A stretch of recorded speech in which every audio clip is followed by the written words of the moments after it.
Okay, we are recording again, continuing on the base tour. And this is Bifington, and this is among the first videos I'm recording.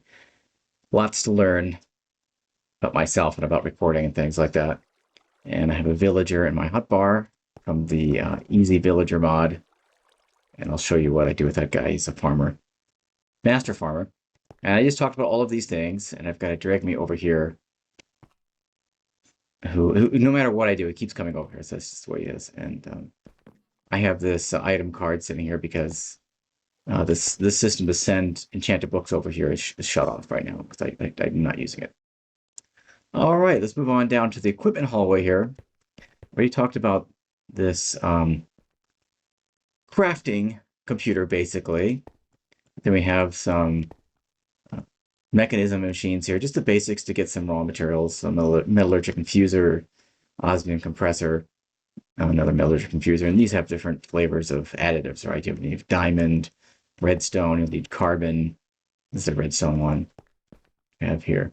An enrichment chamber, and I think this one does osmium compressor. So just to get basic materials, I was getting those primarily for the materials for these silent gear tools. Like, yeah, I can't even see it. It's like so small up there.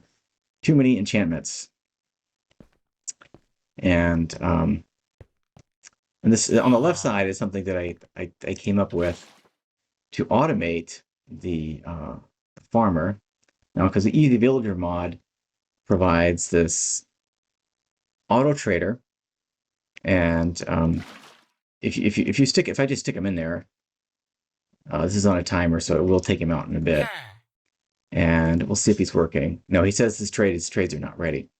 So basically, I'm pumping in melons. I have hundreds of thousands of melons, and pumping them into this auto trader. I'm getting emeralds out and pumping them back into the system. So we've got a lot of emeralds this way. But he runs out of trade availability after a while, a very short while. But if you take him out and put him with his basically his what's that called? His profession block. This being the composter, you reset those trades, and then you can then put them back in. And this whole contraption here is set up because occasionally this thing will tick down and take the professional block out. And this whole setup here is modular routers just to put it back in. And this modular router right here will take him out, put him over there. And then once he's taken out of there, he goes to this chest and then will be put back in. Sometimes he's got to go around several times to get reset. And that's just the way that is. And it's funny, but this is on a server. If I've mentioned that, it's a 16 gigabyte server. And it runs 24/7. So eventually he'll get some trades done. I'll get plenty of emeralds out of this guy, plenty of emeralds. And there's other trades you can do with the other villagers, but melon seems to be pretty profitable because it's only 4. What is it? 4 for do you want emerald? I get lots of melons. So he should have moved already. What's going on here? Pulse mode. Pulse mode. This is continuous.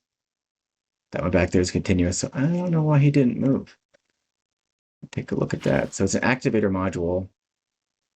You know, living wood log in there. Why? Where did that come from? Oh, probably from this vacuum thing. Let me see if I can fix that right now. Oh, is that? This is a blacklist. Doesn't want that, and I don't want this. But I don't even make those anymore. So. No, he went over anyway. Sometimes I had this in here because sometimes he'd go flying off. That's why the vacuum was in there. Okay, that's why he wouldn't be working. The living wood block was stuck in there. Anything else stuck in these buffers? Yeah, some dotted stuff here, so he's stuck in there. Anybody else? I use those vacuum things because sometimes during the sandoff, it gets dropped. I don't know. It ends up on the ground.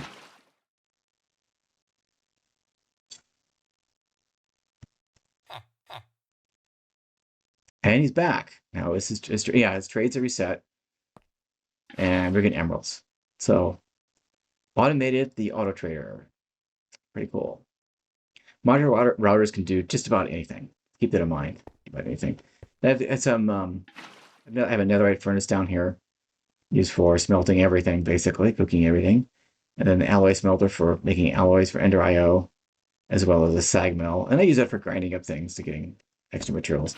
Basically, just use JEI to find out where those materials, where the best efficient way to get materials are. And over here we have an enchantment extractor, and this is how we get enchantments off of, I mentioned this earlier, books and items that we collect. And to get some enchantments over here, and then the items would go up over here that have been extracted, either books or items. That's all done by laser IO with books coming in here from the refined storage system. You see all of these machines back here are automated by refined storage. And I think, yeah, those are all standard compactors. standard crafters. They don't need that many slots, so standard is fine. Okay, next we have all the machines for handling the bees and processing all of the combs into the raw materials, and then dealing with the materials that come out, including honey, which has to be bottled. And I have a lot of bottles of honey, and this is constantly being fed bottles. But I ran a witch in my mob farm for a long time and got hundreds of thousands of millions of bottles anyway. Another centrifuge over here for another set of different combs. I've got Draconic coming through. And that's been running for a month. It's just I got tons of that Draconic. Matter of fact, I wonder where all that is. Yeah, 23,000 of that. I hope that's stored in the drawer system. Either we have some melting chambers and the solidification chamber from Cyclic, and that's used to get the various gems from Cyclic to make at least charms and stuff like that.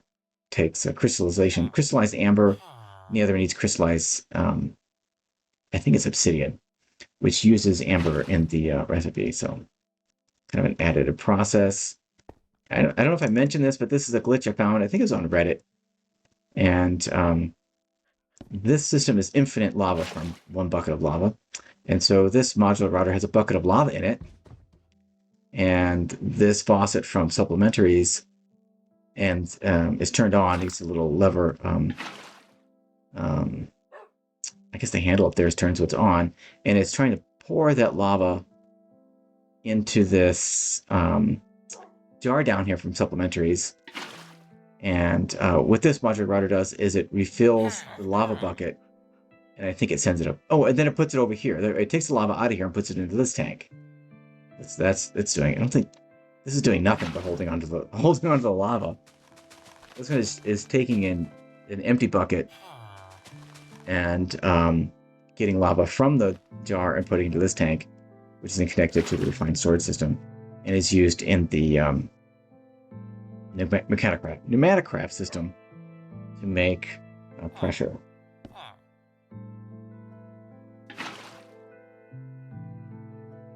Up here we have the graders. I have 2 of these. I would say you need 10 of them, because sometimes they just take a long time, and the best catalyst to use I found was glowing dust, because it is really inexpensive. And we just put a quarry up in the mining dimension for the end, and you get millions of stacks of glowstone and nether quartz, and you get sticks from, again, the witch and the mob spawner. And basically what this does is, once it's graded to the next higher level, it will move it over here, and then the pipes basically send it back in.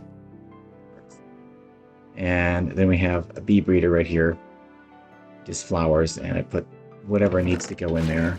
A bunch of empty cages over here is what I'm breeding. It's much faster, more convenient than actually right-clicking bees in the world with flowers. This is just so much more convenient. And then here I have all the stuff for fluid extraction from wood, for making plastic, and have a dissolution chamber for making things using that plastic and other fluids from industrial foregoing. And those are all automated, as you can see here. And what is that? It's ender chest is sending coal over to the Botania area. Okay. And there's nothing down here yet, so it's basically waiting to be seen, to be made, I guess invented or thought of. There's Slice and Spice from Ender IO. Potion brewer, which is needed for Apotheosis to make potions for the apotheosis enchanting area and whatever else, where else you need it, charms and whatnot. They're making charms. And here's a library of Alexandria, and I have not even used it yet. I never really found a use for it. I just used this system right here, which I already described, the Ars Nouveau's storage lectern, and then I leveled things up in the anvil. That's how that was done. And so the whole apotheosis enchanting thing isn't really needed. You can bypass that. Because these things over here, I'll show this right now, the enchanting tables, I have recorded several videos and then scrapped them, so I might have talked about this already, I can't remember, but basically these are, I didn't really noodle this out too much, I just kind of trialed and errored it, and yeah, these candles up here probably are not even counted, I don't think 3 levels up. But, you know, you do what's needed to do infusions on this one, and then to get to this this was for making the permanent charms, which I have. In here, I'm carrying all the time for strength and night vision. Got used to having night vision all times through some modded means or enchantment one way or another. And so I'm used to seeing at night, like right now. We got some bad guys out there because our drone was killed last time. And I certainly can bring this up to the maximum. Can I put that in there? No. Can I put it in there? I just haven't done it. So right now we're 100 here. Quanta is only 45, which is the range for the charms, and then Arcana is max. But I don't have very many clues. I think this issue, so I can put clue shelves in here.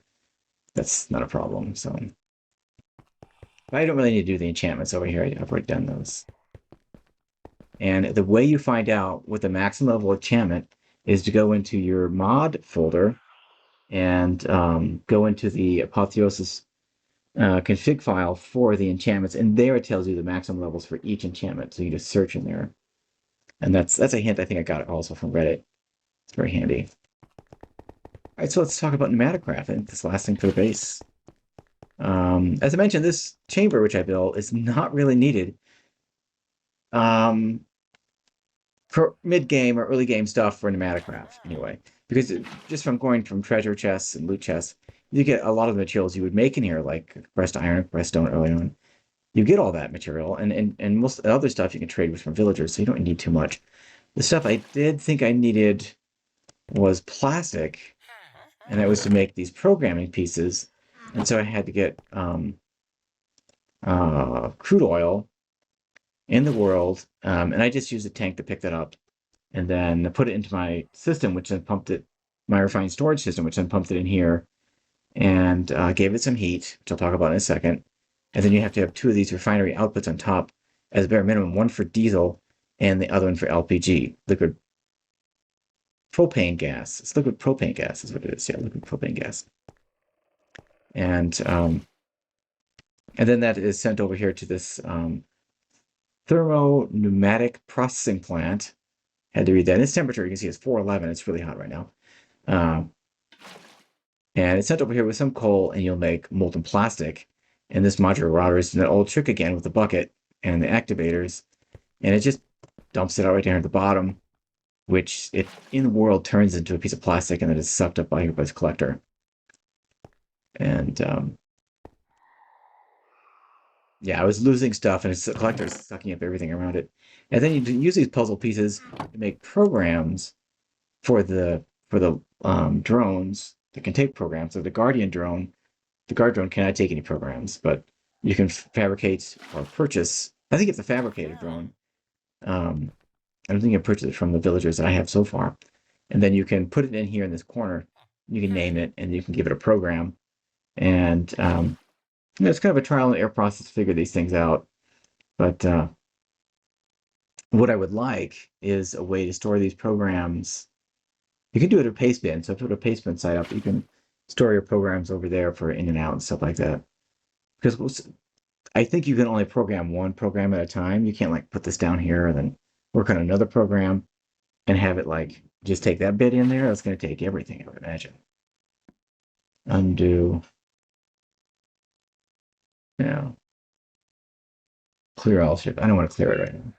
Anyway, it's an example of the guy. So this is all about. This is the tree picker uppers. This is the drone that's picking up saplings from um, the jor out there, and then it's planting them in the areas that I've highlighted. And I'll go ahead and preview those areas because it's kind of a hint. You have to do the block. I had to do the block below it and the block above the area I wanted the trees planted in.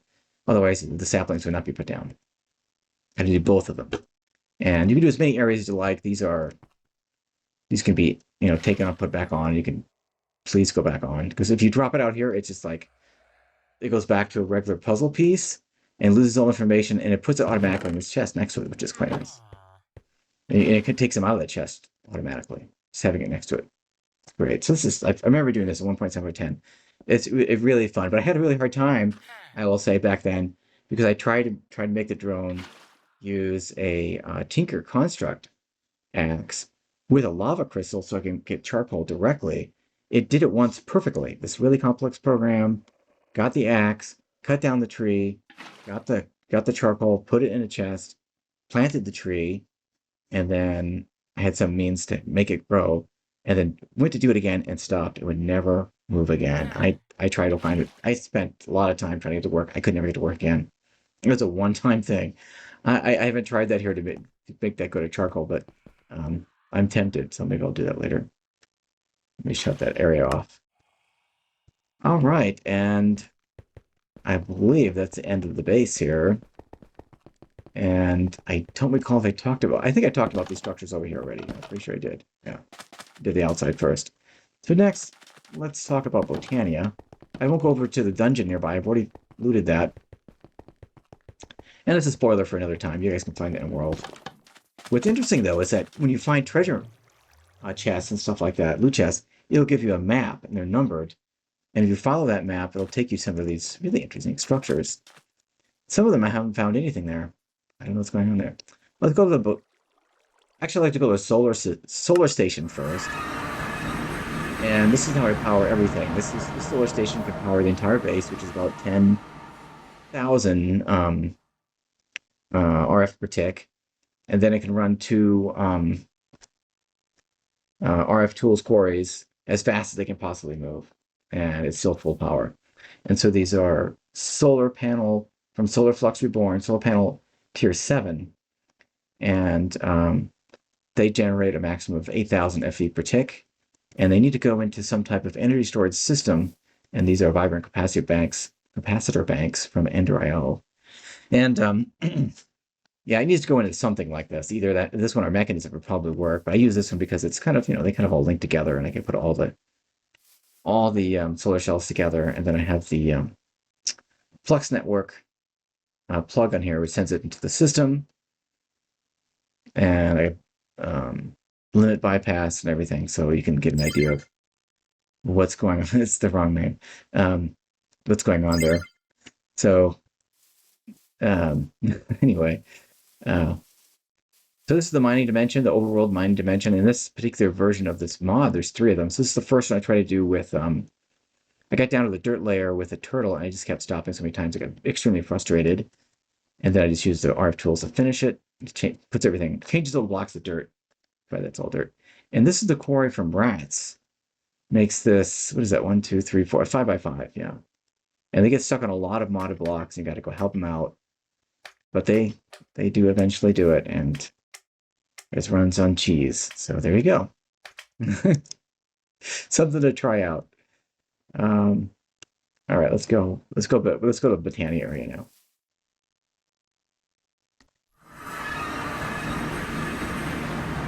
So this is my initial base area, and it's in a Ars Nouveau forest. I really like the color of the grass. And these are smokers from Twilight Forest, and those blocks back here are from the Twilight Forest, as well as these doors that are redstone activated using the Ender Overseer from Botania. Just look at it, give the redstone signal, they disappear. You got a few seconds to make it through. And this is the Botania area. Here's the pretty much obligatory Indo Flames using coal. You can see them when I showed just now in my system. I'm exporting coal from the refined storage system, and all of this coal is either from a quarry or from running a wither skeleton to the mob spawner. I think most of it is from the wither skeleton to the mob spawner. And it generates hundreds of thousands of coal. And it runs, you can make it run continuously. It's not running now. I have a million coal blocks, pieces of coal, so I don't really need that many. And this is off right now, because all my side tanks of mana are full. And most of these are full, so I don't really need them. But the reason I need them is for this particular apparatus, and it's the mana enchanter. And so instead of using levels, it uses mana. That's where this has this spark on it, all these sparks and all the different mana pools. And this thing prevents my magnet from picking the books back up, which I throw down here. And you have to put the enchanted books, which I have over here by categories or weapons. Use most of these on most weapons. Like for some of them I didn't need for the drones, so I separated them out. Have to make some more of those apparently. And I have it for, armor, and then by various pieces of armor, different enchantments. Like for your boots down here, you've got with a steady body, stable footing, depth strider. That's pretty much it. And then some things I don't use mending, I use unbreaking, but I went back on that. Like I think it was for the golem. And yeah, you can use mending. He can take mending, and I think it does work on him. Right, traveler, icy thorns, respiration, and aqua finish for the head, the helmet. And then everything gets mana regen for Ars Nouveau, mending, mana boost for Ars Nouveau, and then protection. More mending over here just in case. And then for the bow, this is the enchantments put on there as power 9, XP boost. There's two different of those, two different ones of different mods. Mending, endless quiver, and multi-bow. And that's pretty much it. That's more than powerful enough already. So it's quite good. It's all pretty much standard mana pool farm. I do have a Gormoralis.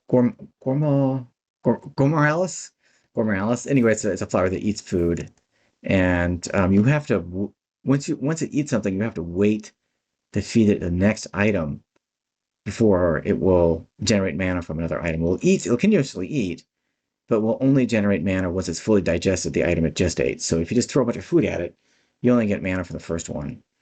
That's why I'm using this incredible automation here. This is an animated torch from Botania. And every time it gets a redstone signal, it will move. It has different modes. And this is a hourglass. And just kind of demonstrate what this thing does here. Just put the sand, right-click the sand on the top.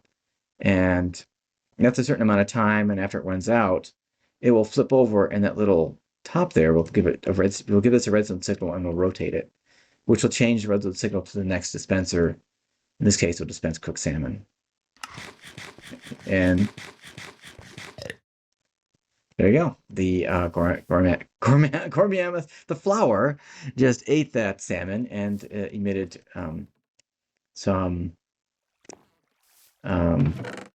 mana to no one. I think everyone's full. I think everyone's full all the time. So it's probably just holding on to it. So if you look at it, yeah, it's just holding on to it. And one of the forest, you can see it's got no place to go. And that's how much mana you get out of one salmon. Okay, the next thing I have over here, and I don't have it out, is a Rosa Arcana, which would be sitting right about there, and various bits and bobs here to give it experience, as well as enchanted books. And this whole thing is set up here with the pedestals, which took a long time for me to figure that out. But basically, it takes the experience crystals that the Drigme mob farm generates and puts it into a bottle of enchanting, which then, which you have bottles down here. It keeps you using the bottles. Which then it puts the bottle of enchanting into the Ender IO fluid tank, which empties the bottle into the tank and regenerates the bottle, which goes back and gets turned back into the bottle of enchanting. And that experience is dropped down here once this is opened. Yeah, it's open now. And then the Rosa Arcana eats it. So try to use all the bits and pieces I get out of the mob farm for shattering whatever I need. And then I have right here a chest that's usually full of living rock, and I use this little kind of automation to drop a piece of living rock onto the runic altar just to finish the crafting of various runes. And this stuff is all crammed over here because I had a Lunium sitting right in the middle of this portal from Ars Nouveau, and I was spawning the loot mobs, and in this area, which it looks enormous, but it actually spawns in even a bigger area. I think it's a 14 by 14. I think this is 11 by 11. It needs to be a lot bigger. And when they spawn, they drop into this portal, and they end up in the mob grinder back at the base.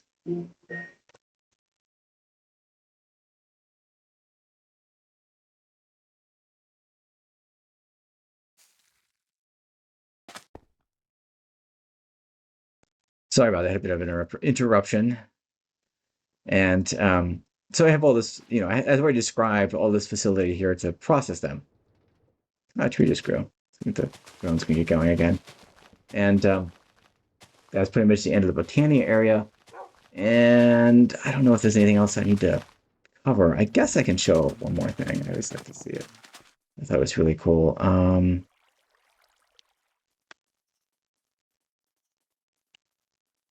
I don't think it's in here. Yeah, those are all various towns. I have to go through dirty maps, waypoints, and it's Colosseum.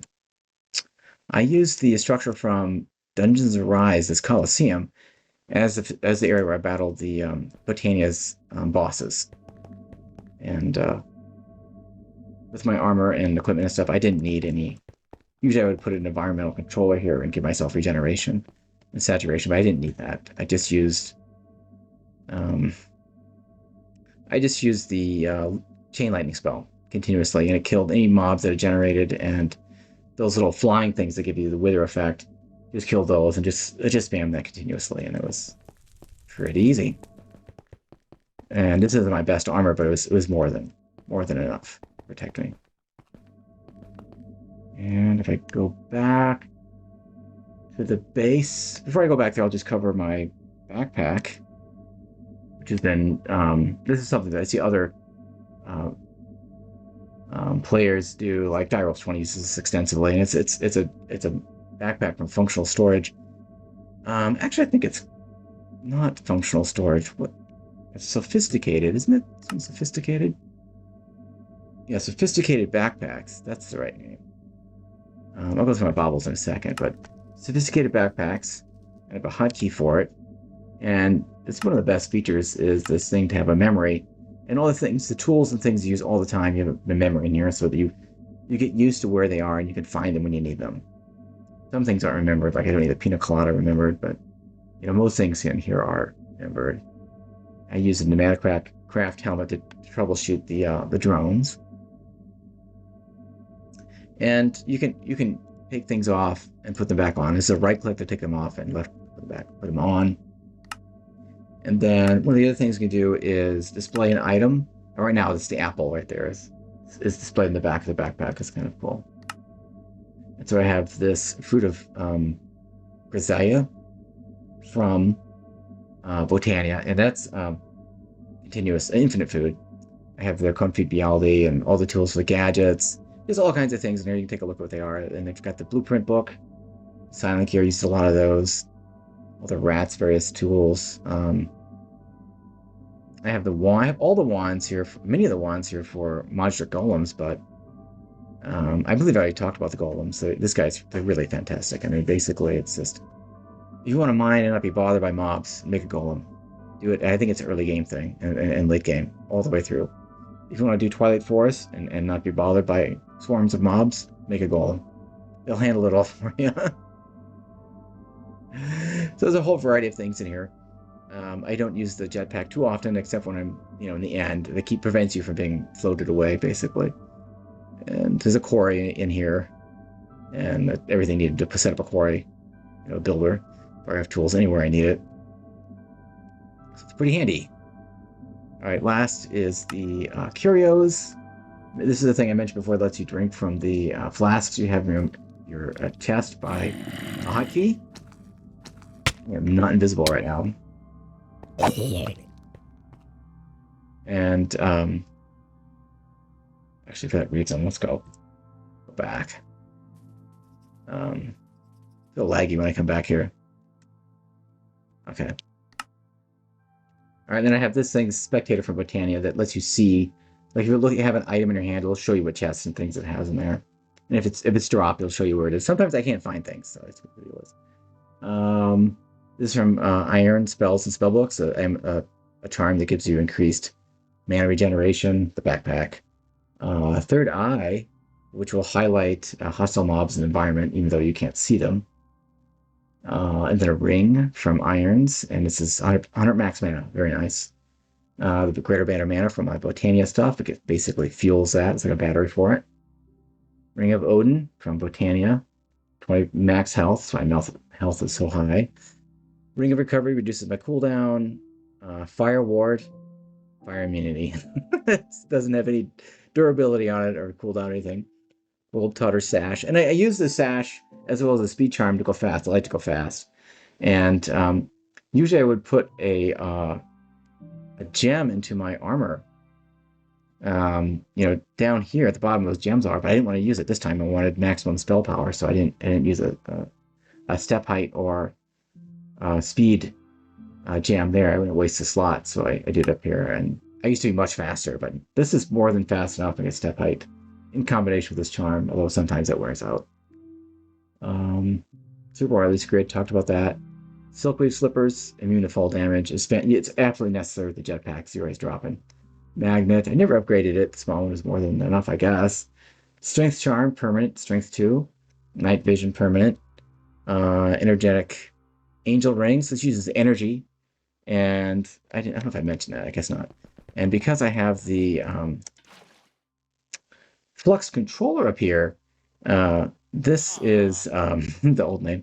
This is what are the controls for that? This will charge wirelessly all of my armor slots, my hotbar slots, and any. Is it also curio slots as well? So all the curios being charged continuously everywhere in the world. As long as this chunk is loaded. I did that thing again. Sorry for doing that. Moving your screen. I hate that. Oh god. As long as that chunk over there is loaded, it will be loaded, and you will get all your stuff recharged. Good. Anything else? Charms, that thing, soul ammo. You put the hearts in there to increase your health. I have one more level to go, like 10 more hearts. I haven't done it yet. And time in the bottle, and they're the hotkey for this. And I will state this actually that so I can tick accelerate. Where can I tick accelerate? I can tick accelerate this guy right here using my hotkey. So I don't have to time a bottle in my hand. It's just so convenient. And I saw this on Reddit.